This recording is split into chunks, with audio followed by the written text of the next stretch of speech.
All right. For the sake of being timely, I'm going to get started. Good morning, everyone. My name's Tony Zanders. I'm the founder and CEO at Skilltype. I'm excited to welcome you to our presentation at this year's Charleston Conference on the skills space, how vendors and libraries can work together to support librarian professional development. I'm joined today by two colleagues and a third who I will send regards from. Derek Malone, who's the university librarian at the University of North Alabama. Matthew Hayes, who's the managing director from Lean Library Technology from Sage. And Adrienne Weber, the dean from Grambling State University, sends her regards. Some last-minute duties kept her back in Louisiana. So today, we'll cover three areas. I'll do a light orientation to the state of librarian professional development post-pandemic by way of an introduction of our company Skilltype. I'll also do a case study from Grambling University, which has been using Skilltype for the past 12 months.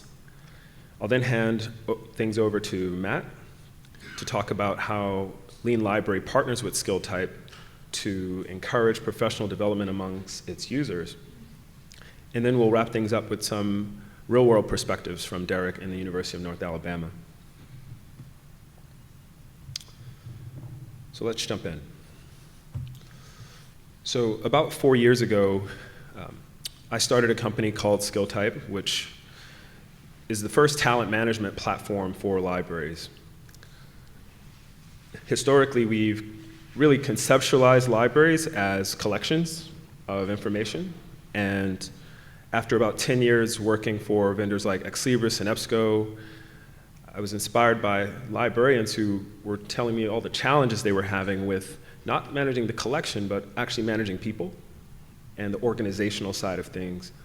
And so that led me to start doing my own research, which was corroborated by hundreds of other libraries on just the challenges that we face on keeping up with the skills we need.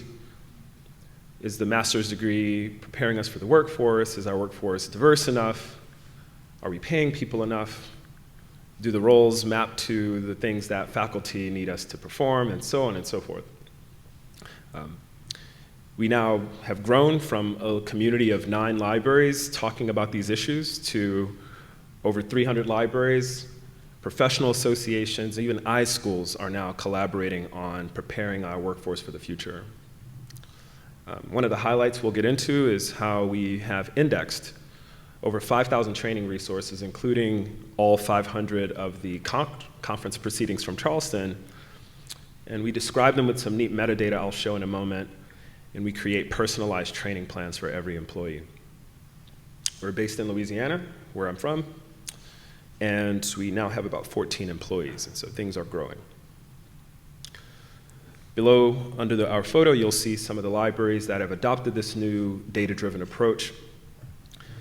But today, I actually want to tell the story of a library that's using Skilltype that's a bit near home for me, and so not just geographically, but my dad is a proud alum of Grambling.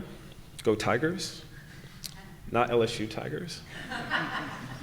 And so for those who aren't familiar with Grambling, this is a small academic library in northern Louisiana, near Shreveport, for those who know Shreveport, and Ruston, and kind of up in that area. They are a member of the Lewis Consortium, but also the HBCU Library Alliance. They have 10 full-time staff with half or so amount of new job openings that they're actively recruiting for. Most exciting, they just completed a $14 million library project that is truly stunning. And the grand opening for it is estimated to be on Martin Luther King Jr. weekend 2023. They're also celebrating a 5-year enrollment high, which is something to celebrate for colleges and universities. And along with that comes some challenges for the library staff, because they now have to run a fully digital library. There will be no books in the library. And they have to rethink the way departments are structured. They have to rethink the way people work and what jobs are performed. And so for us, this was a perfect case study to put our software to work and bring some data into the conversation for individual employees, but also for that organizational level. And so the problem that we first were approached with was, how do you perform a reorg for a new digital library? Recruitment isn't something we can just wake up and decide to do. Someone laughed audibly. Do you start with recruitment? Do you start with training? This is a very real question that faces a lot of leaders, hiring managers, supervisors. And so our first solution was to conduct a needs assessment within Skilltype, and also a talent audit. And so when we first onboard a library, the leadership team comes in and creates a single source of truth on what skills and competencies you need.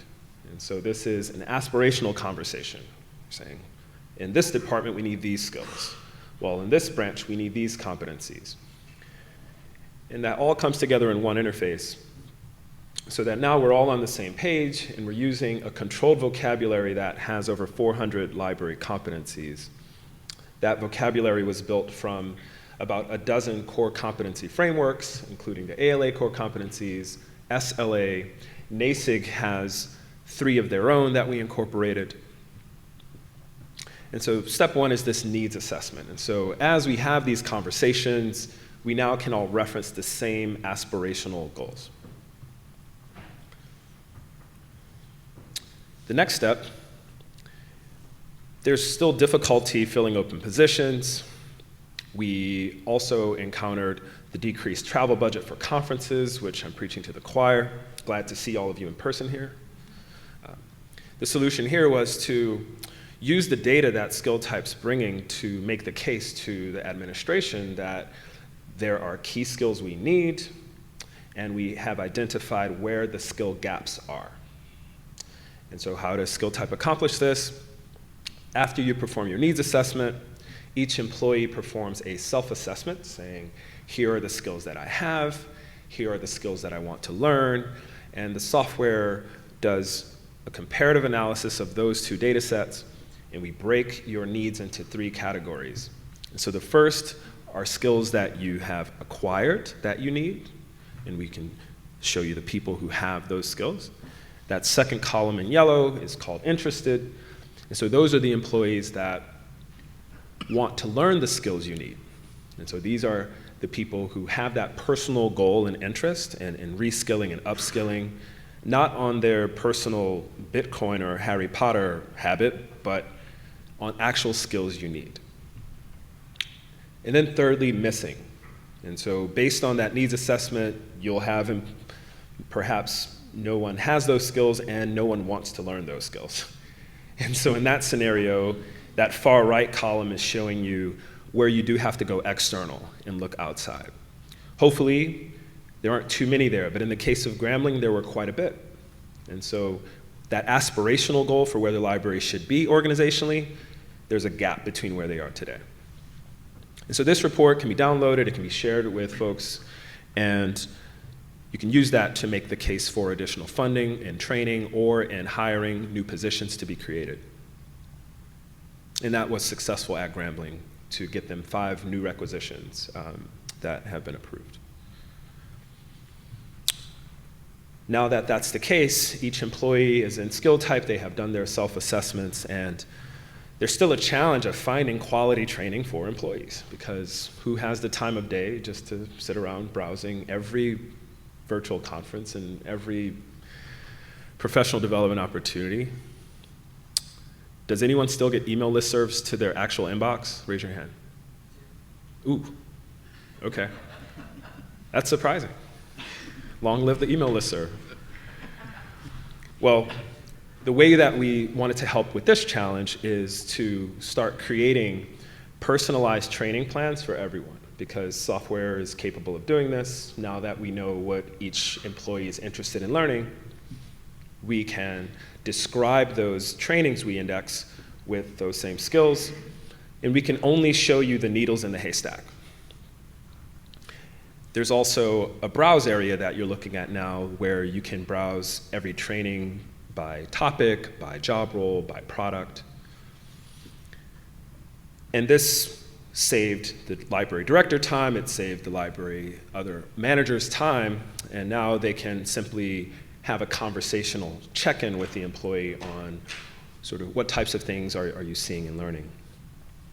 But the burden is lifted off of them to actually find that training. Besides the browse, there are several other tools that we are releasing. Again, the goal in this case is to take the work out of learning.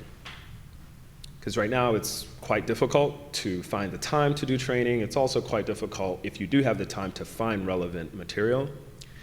And so everyone will receive weekly recommendations on Sunday with 5 trainings that you're interested in, following the mantra, learn something new each day. There's an A to Z list style for folks who just need an A to Z list in their lives.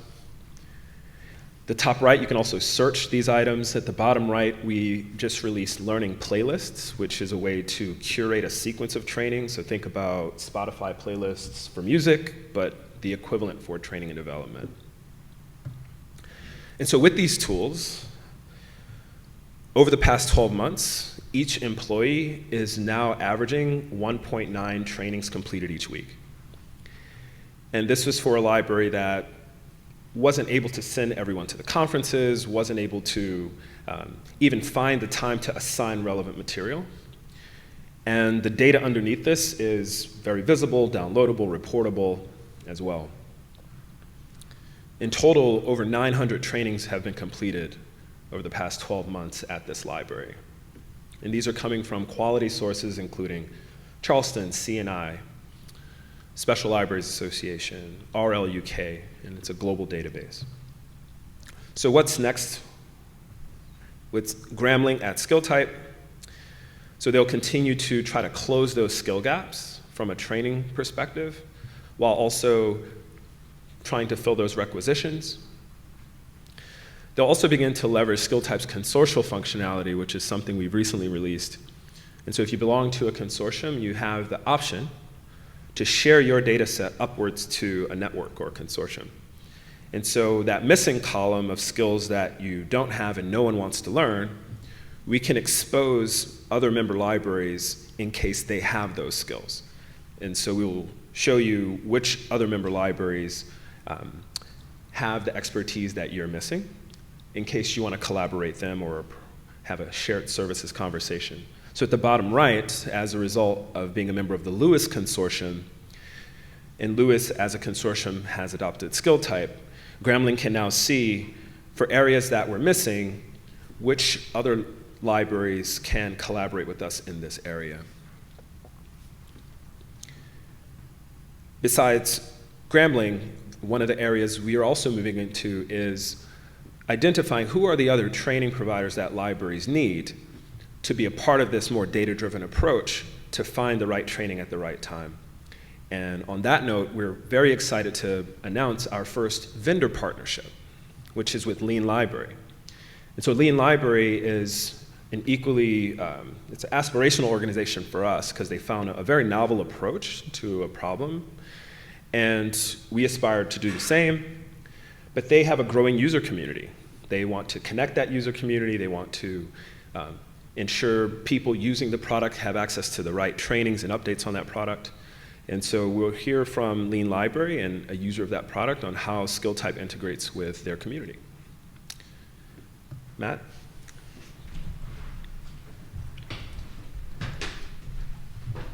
That was such a smooth segue. Thanks so much, Tony. So I wanted to give our perspective as a vendor, why we're so interested in librarian professional development, and why we've partnered with Skilltype.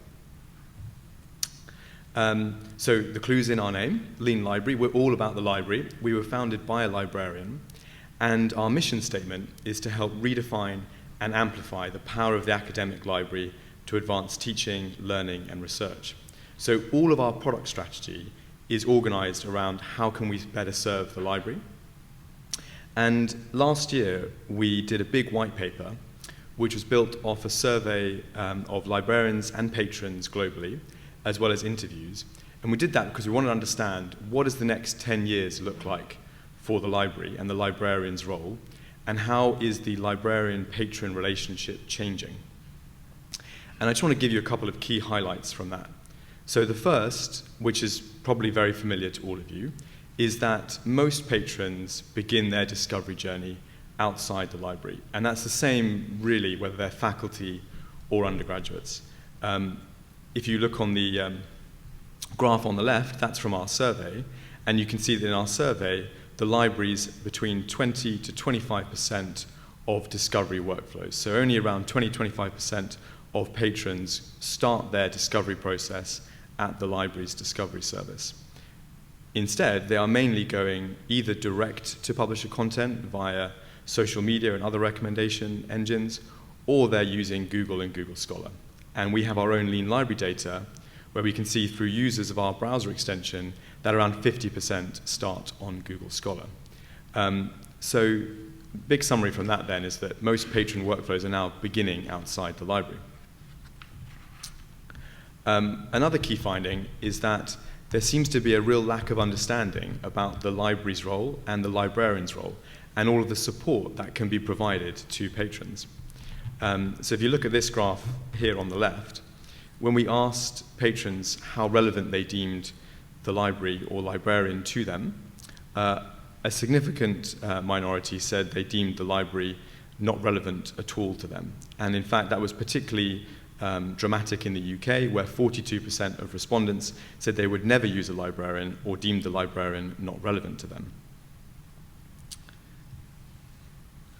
And this connects into our mission and what we're focused on at Lean Library, because we believe that there is a lot of support for the library and librarians from patrons, but librarians need to go out to their patrons in their workflows and meet those changing patron behaviors.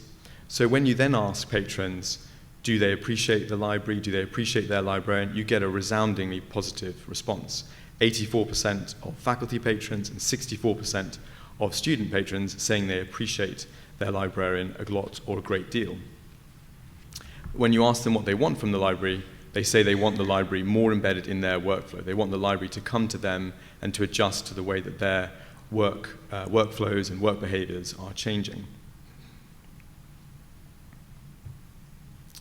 That brings us to Skilltype, because for us, we think that one of the things that we can do is not just in our product trying to address that challenge by using a browser extension to take library services and resources into patron workflows, but it's also by helping to upskill librarians to think about some of these issues and generally to raise awareness of these new areas that patrons are engaging in.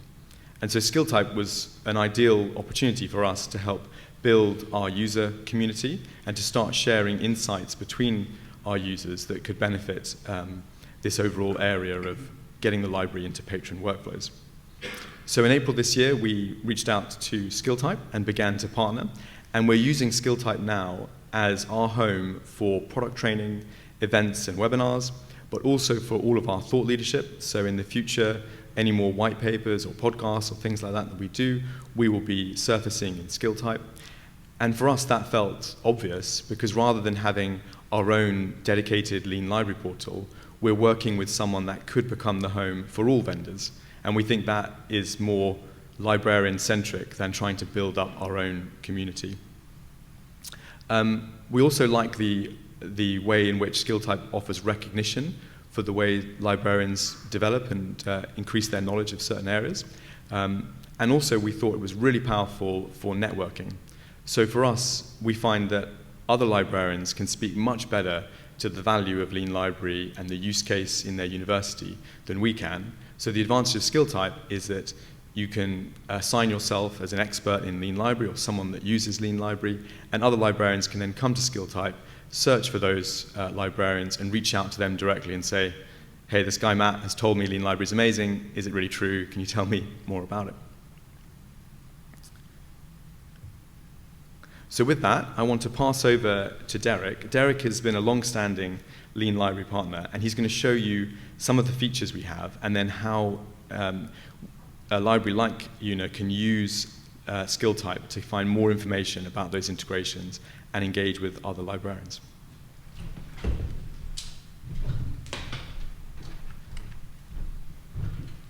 So my name is Derek Malone. I am the university librarian at the University of North Alabama. And to set the stage of UNA, we just crossed over 10,000 students this semester, first time ever. We have a lot of growth in those students online in some capacity. Either programmatically, we have the largest MBA in the state of Alabama. We have some new doctorates that are being offered, DBA as an example. And we are really growing with dual enrollment students too, who are remote to us and taking classes in their high schools. So I'm going to show you a video real quick about what Lean Library looks like for us. It's just a small instance of what Lean Library is like for us, and then describe it a little bit more in depth after that. We have been a Lean Library subscriber for, this is going into our 3rd year now. And I will say that I'm sure that everybody in here is probably a little guilty about this. I snooze on vendor emails sometimes, just kind of like let them go, throw them in the trash, right? Don't care about them, whatever. I have never been so inspired by a product, ever. And that still resonates today. I've never been so inspired by what the possibilities of something are like I am Lean Library, and genuinely mean that. And it's from moment one, it really caught my eye, like this, we can make big things happen with this. So anyway, here's a video of what it looks like. I'll narrate a little bit. How do I play this, man? So this is in Google Scholar. The user here would have everything set up. Lean Library would be set up for UNA as a user. Shows on the side there that they can expand to an EDS search. There was already there was also a chat option there, so that would go. We use LibChat through SpringShare. That's integrated within. Also integrates all their links without the user having to set that up. This is a tremendous asset for us with that DBA program as an example. So it has 12 students a year. We get about an hour and a half a year with them because they do 3 residencies. So to go in and say, hey, set this up, and it's going to help you a lot, and then we'll kind of lead consultations from there. It's tremendous. Also, business faculty like to lean on Google Scholar heavily as the place to go for searching, opposed to EDS, which I don't particularly care for, but whatever. So this is a way of working around that, so to speak.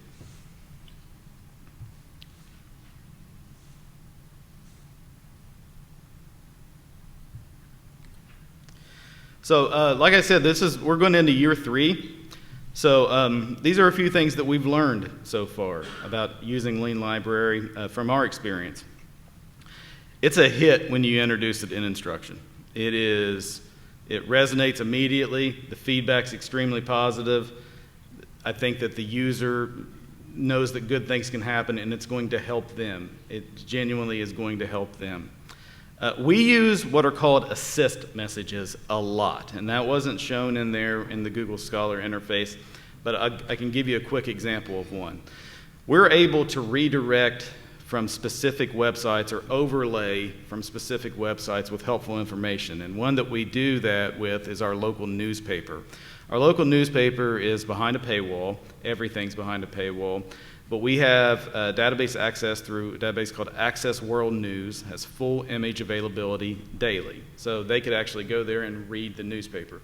We overlay that when they go to the Times Daily, if they're a Lean Library user, and say, hey, go here, you get access. We do that with Flipster titles too. We have a pretty good subscription base in Flipster for magazines. So if you go to that magazine's website, we redirect to Flipster to download.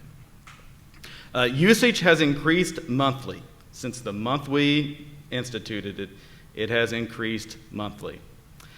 And one of the best, I think, stories for us internally with Lean Library is our internal largest critic, staff member. She did not want any part of this. I want them going to the library homepage. I don't want any part of this. When she started a weeding project, and also when she was going to purchase things, started getting notifications that we own things electronically, that it didn't look like we did. And it's saving us money and effort there too, because Lean Library is smart enough to know that we already have that electronically. We try to be e-first, so it's kind of helping our staff members in ways we never thought it would. This is what we're currently doing with Lean Library right now. We built an apps and downloads page on our home, right on our home page. This is for Lean Library and other apps, and down Flipster, for example, that I mentioned earlier, is on there, because we see ourselves going way more in an apps and downloads direction with services. So we build an apps and downloads page, and they're featured there. For our Easy Proxy page, it hadn't been updated in 11 years. That was the last time we updated that page. It had a nice little 2011 at the bottom. So we went in and got the code from that from our IT folks, and we feature Lean Library on that page because that's a remote user getting logged in there. So they help you build a download from here, custom download link, and we've done that on that off-campus login page. We have strategic goals that we have to submit to the university through our strategic plan, and they're framed around our strategic priorities. So we have yearly goals that we submit to the university. This year's goal is more Lean Library. One of our goals is more Lean Library integration. And we're going to do that through courses and other opportunities. So this is this academic year's forecast. Again, we're going to move toward that strategic goal implementation and completion. We have a team working on that. That's a team of faculty members and staff members, different areas in the library to get buy-in and understand Lean Library and kind of become early adopters and then disseminate from there. We went without a systems person for 15 months, from August of 21 until about 2 weeks ago. So there's some things that we think the rest of us weren't able to do in fully setting things up, so we're really excited for that, and he's really excited for that also. And then we want to do more staff training, whether it's around that group that's working toward that strategic goal or everybody in the building, because I have to say, anybody that's touched this and then is expected to disseminate it outwardly has been really, really excited. So we're going to do more of that. So this video shows how their integration can work for us and could work for you within the Lean Library dashboard. So an internal user would go down to Community Insights. They would then choose Join Us on Skilltype there. That expands, shows different trainings. This is going to do a limiter to video trainings. You see there, those are pulled up. You can click that and view.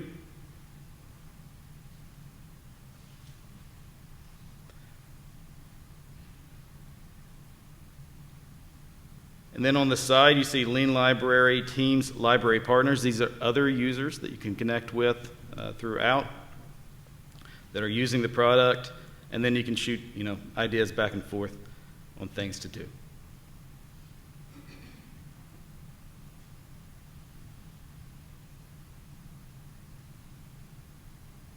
So thank you for attending today. I think we have a few minutes for questions. Yeah, we have about 12 minutes for questions, I think.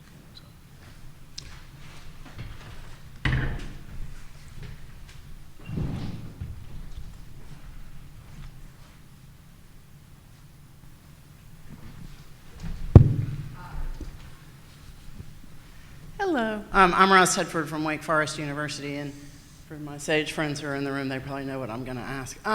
Which is, I love these products that are coming out for libraries that aren't traditional, right, sort of consumable content. My question is always, who is paying for them in your libraries, right? Because we have collections budgets that are for buying these stuff that people use for research. So I'm curious, for both of the products, and you can maybe answer this for your particular institution, do you see libraries paying for the skill product out of collection development budgets, or are they paying for them out of professional development budgets? And the same thing for Lean Library. It's an overlay, right, that allows people to get to your stuff, but it isn't stuff. And so I'm super interested in both of them, but if I'm going to make the case, right, to my administration, because I only recommend, I do not hold the purse strings, which is a good thing because we'd be bankrupt. But so I'm just super curious as to what pockets of money, and sometimes it's an opportunity, right? Because you may have a pocket of money sitting there that's a donor fund for staff development or whatever. But I'm just super curious because this is not sort of the traditional come out of the library thing because you're going to be getting a new journal or an ebook or whatever. So just where you're seeing people paying for this would be super helpful to me. You want me to answer? I've had this debate before. We've discussed it a lot, a lot. Okay, so one thing to consider, I think, when you're assessing that collections budget, right? We go through cancellations of minimal use. And this is kind of, you want to buy something and risk that minimal use, or do you want to buy something and then assure discoverability in brand new ways? With that being said, we pay for it out of an operations budget. Yeah, but that I don't. That makes sense. I'm just curious how people are, like, where they're funding it. I think a worthy conversation internally, no matter where you are. We do operations, but that doesn't mean that we wouldn't mold that differently in the future. Just to add to that, in terms of our experience for libraries, I think we actually started by focusing just on the access problem. So the idea was that we integrated with the library's holdings and the authentication systems. And so a lot of the subscriptions do come from the collections budget because it's seen as having a direct connection to usage of journals. And in some cases even, they cancelled a journal to make room for paying for us. But then recently there have been libraries that have sought strategic funds for it because it's kind of moved out of that. I hope that helps. I think similarly for us, we've seen examples coming from all three areas, primarily operations. If this is a conversation that starts with that champion internally advocating for it. We also, though, launched this product during the pandemic when travel budgets were cut and there wasn't any professional development budget, because oftentimes that professional development budget was actually called travel for some reason. So if it was cut, that meant training was cut as well. And in those cases, we have examples still today of libraries paying for Skilltype from the collections budget. And the justification was that there are 5,000 training videos in the platform, and we also subscribe to some other video-based content platforms. And so in those cases, So it is content. It's content. For your internal library. That's correct. So that was that justification. But we've seen all three at this point. Good morning, thank you. Jamie Saragosi from Stony Brook University. Tony, you mentioned a little bit about training for MLS programs, our masters, and kind of how these gaps develop. Is there any plan to share out some of this data with information science programs to kind of help recruit the new workforce to have these types of skills? Yeah, there's active work already happening, not in a planning phase, actually happening now where iSchools are signing up for Skilltype. And so a few months ago, we announced our first iSchool partnership, which is with Pratt in Brooklyn, where they're giving Skilltype access to all of their current MLIS candidates. And there's another cadre of iSchools that are onboarding as well. They will then have direct access to data on what employers need, because that's the gap. We also have some hopeful aspirations to receive IMLS funding for some larger scale projects of data sharing between employers and iSchools, but no updates there just yet, obviously.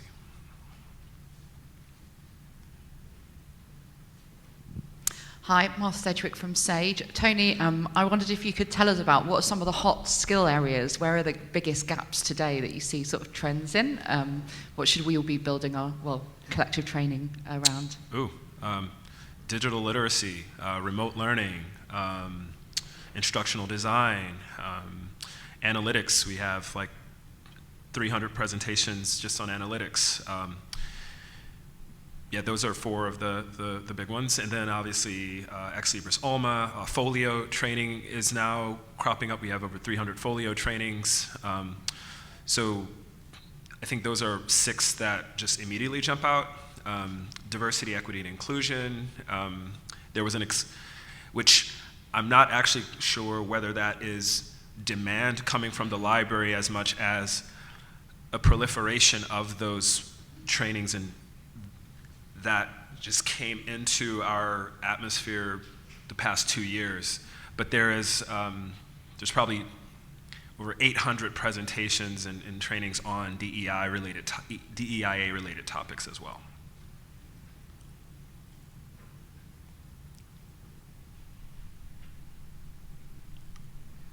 I have a question. So, for the staff training, is it really mostly self-directed? Do people, you said you're seeing an average of, 1.5, 2 per day or week or whatever. Per so week. Mm-hmm. Is it self-directed? Is someone pushing this? How many are people seeing personal benefit? Do they get a raise, a new position? I think we're still too early to see that sort of second, third order effect. We're optimistic. Our core belief is that pay raises are contingent on a person's growth, not necessarily a role being worth more 2 years later, because the role may not be worth any more 3 years later, but the person can grow and gain skills and they could be worth more. And so we do believe at a core that it will ultimately result in that, but today it's primarily self-directed, because all the feedback we receive from managers, supervisors, is that we want to support our staff, but we just don't have the time. And so from a user experience perspective, the onboarding and the prompts are really for each employee to take ownership over their own professional development, while providing insight into that activity to the manager so that they can step in when they need to. And so as a manager, when you look at your team on Skilltype, you can see that half of my team is averaging a pretty high clip of training over the course of the 6 months I'm looking at the data, but there's 2 people who haven't started yet. And so I'm gonna spend my limited time as a manager supporting those folks. I'm not gonna bother with the folks who are already self-driven. And so we try to have a combination of self-driven plus augmented with that support. So the cynical side of me has to ask, are some people just watching videos? Yeah, so Instead of since we're not on the ground, it's hard for us to say, but I think the goal is that supervisors, in theory, have these relationships with direct reports. Typically it culminates in that annual performance review, but more libraries are moving towards a Peter Senge learning organization model, where we just want to continuously be learning. And so since we can't verify the actual impact, our goal as a software vendor is to provide tools for supervisors and managers to verify that in their interactions with their direct reports. So that area is a bit opaque for us, but we get feedback from the library at a customer level on, is this supporting my role of helping my direct reports? And the answer there is yes. Can I ask a question of Tony, actually, just be cheeky, because I thought it was really interesting. It's about micro-credentials, and do you think Skilltype might ever get into that? This is an evergreen conversation for us, and we are being very patient with choosing a direction here, because there's no, from our estimation, there's no ubiquitous way to capture that. You have badging, you have, some folks still do PDF certificates, and we're more interested in the insights that usage can tell us. And so as a software company, we have technology available to us that can show the completion rate of a training. So if a training is 60 minutes long, but you only watch 10 minutes of it, that data is insightful because you spent 10 minutes learning about license negotiation. And over the course of a year, we can look at time spent studying license negotiation, which is a different approach than I click play, I do laundry, video ends, PDF certificate magically appears in my inbox. That's today. That's not too insightful as a hiring manager, but you can't fake that there's 600 minutes spent after 12 months learning a topic. And so as a manager now, if I see that 600 minutes were spent studying ebooks, I now have a reason to think that you learned something about ebooks. So when we have a conversation now and you don't know anything about ebooks, now that's a separate conversation. and so that's kind of our current thinking. That doesn't settle us on badges or certificates, but that's kind of how we're thinking about this.